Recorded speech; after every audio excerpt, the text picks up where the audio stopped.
Hello, all of you on the Board of Directors for the Sustainable Agriculture and Food Systems Funders. It is our pleasure as your staff to present to you the 2020 Year in Review highlights. We certainly did a lot, as you well know, so sit back, relax, enjoy all that we accomplished together. I'm Renee Katakalos, Senior Director, Membership and Outreach.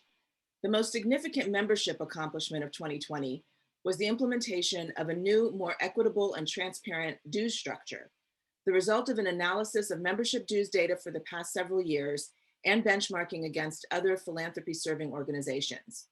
The membership committee worked closely with staff on this change, as well as on clarification of several membership criteria and policy questions, as we see the types of organizations applying for membership proliferating far beyond traditional foundations. An incredibly strong slate of programs and member conversations sparked by COVID-19 and racial injustice last year demonstrated the power of our network in action and attracted several hundred funders previously unconnected to SAFSF.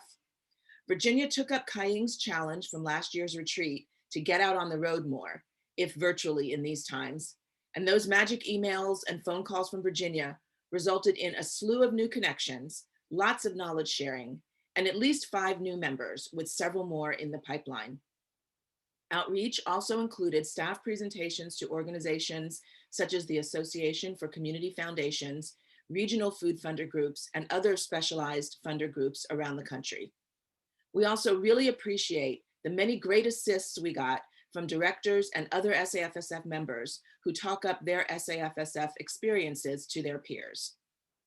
The launch of the new SAFSF branding and website offers more resources to help prospective members understand who we are, how we work, and what we offer to our members and to the field of agriculture and food philanthropy. Our online In the Kitchen conversations, our annual network update, and new member orientation also allow us to engage more members around the country on an ongoing basis. All of these new tools have galvanized our commitment to harnessing them for even more effective outreach, which we hope to achieve with the hiring of a communications director in 2021 to join our newly formed membership and outreach team. Hi, I'm Wendy Sosa, Program Associate with SAFSF. 2020 saw a significant increase in program activities as we pivoted to respond to the pandemic and racial injustice. There were 293 new to SAFSF funder contacts from 201 distinct organizations engaged in our programming.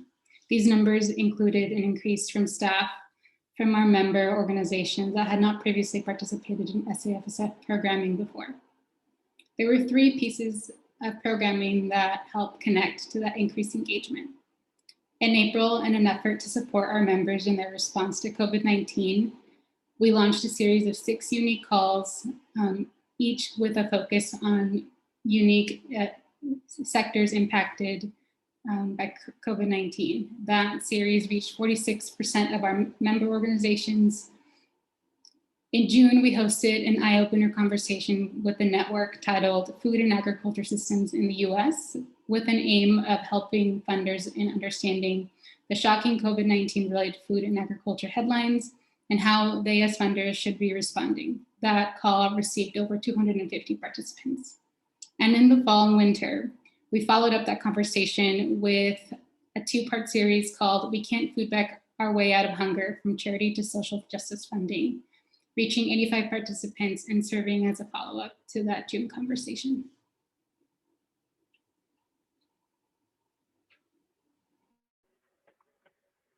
Hi all, I'm Susie DiMauro, Program Director.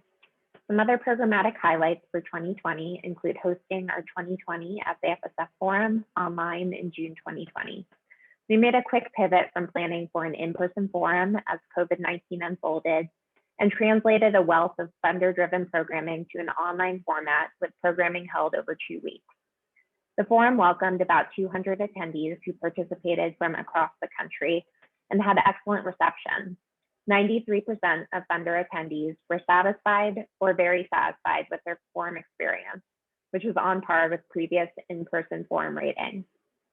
We are currently planning for an online 2021 forum using the lessons learned from the 2020 forum and have assembled a great funder advisory committee.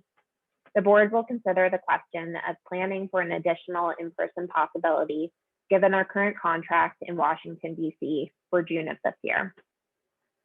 2020 also marks the launch of our first pilot cohort called the SAFSF Farm and Food Systems Lenders and Investors Group.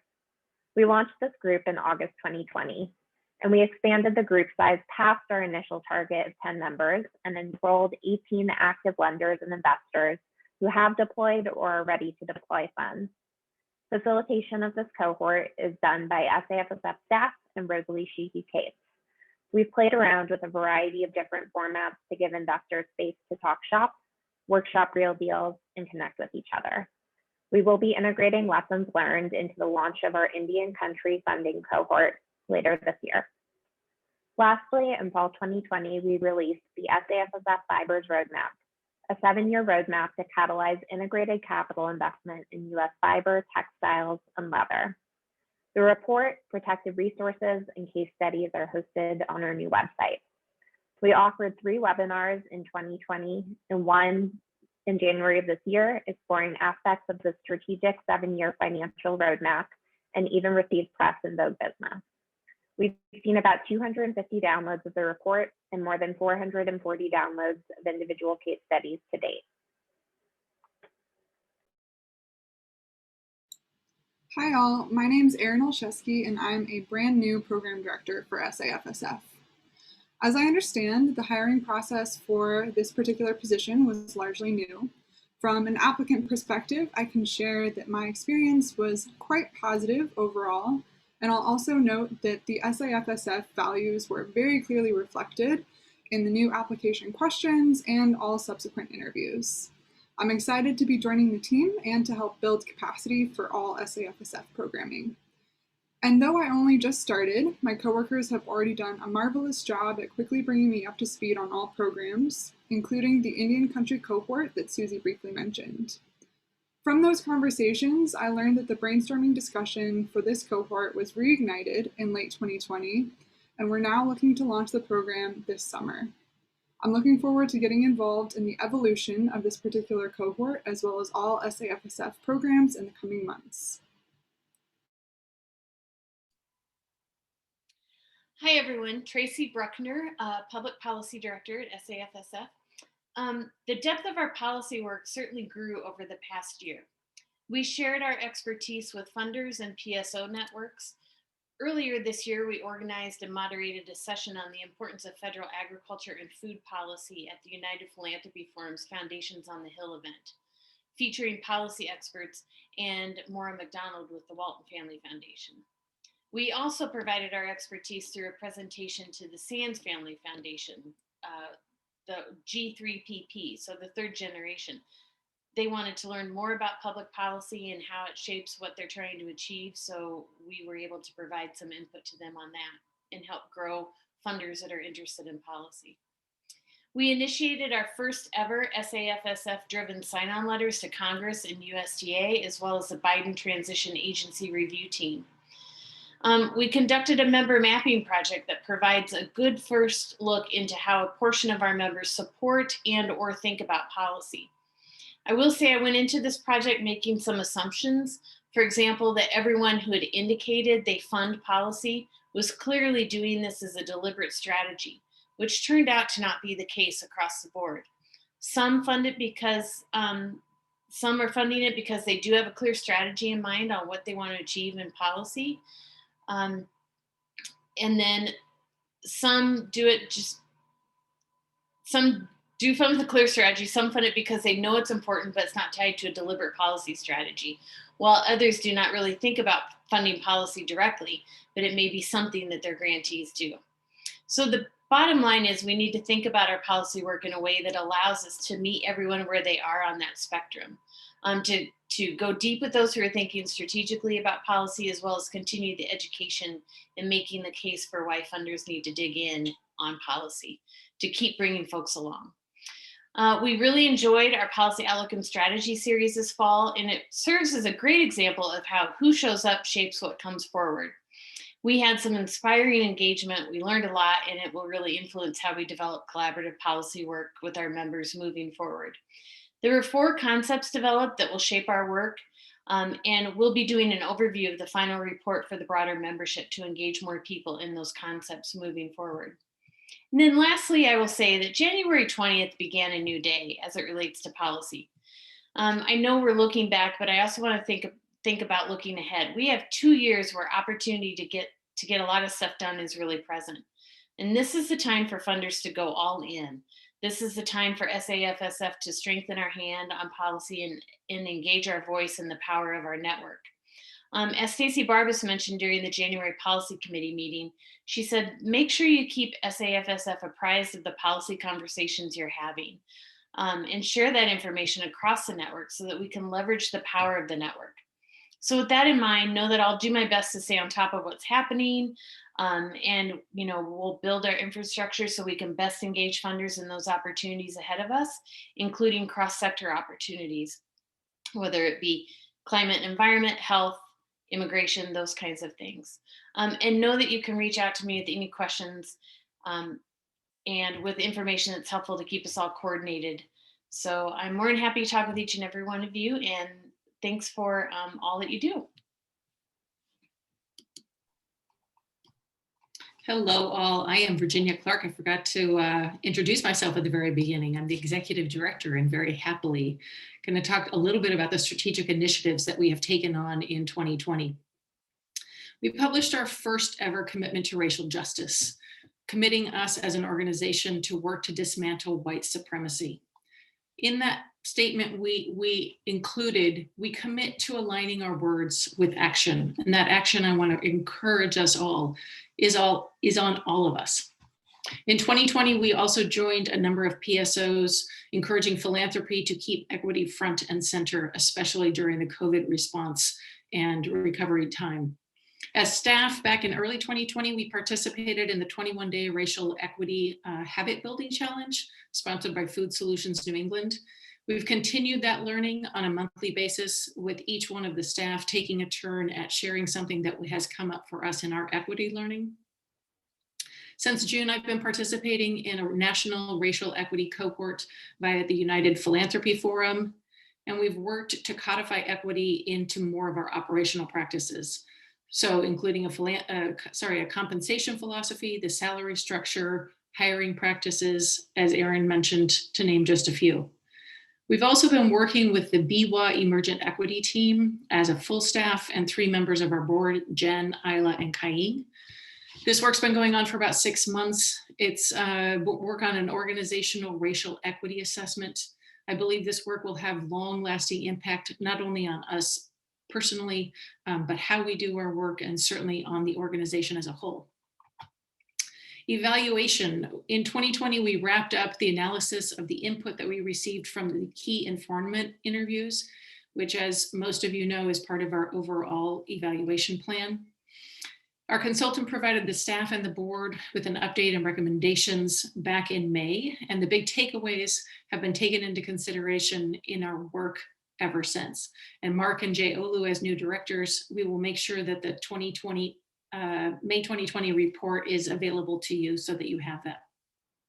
As you heard from Susie about the roadmap as part of the overall programming that we're doing around sustainable fibers and textiles. And I wanted to flag that SAFSF has actually had a leading role in the development of the funder interest and information sharing in this space since our very first workshop back in 2013 at our forum in Providence, Rhode Island. This has grown into a really significant body of work, which I think will continue to generate interest and likely revenues moving forward. Connecting our members across sectors, a little bit about our work with NASDA in 2020. We continued to push NASDA on many fronts, most notably around equity. We also held the 4 regional conversations between SAFSF and NASDA members, which actually led to some very exciting connections, and with some of you on the board. Actually, as a result of those connections, policy was enacted in Virginia. Additional funds were moved in Hawaii, matching SNAP dollars. And we've also begun planning in late 2020 for our 5-year, now 6-year evaluation of the work that we've been doing with NASDA, and expect to have a final report to you by the end of May.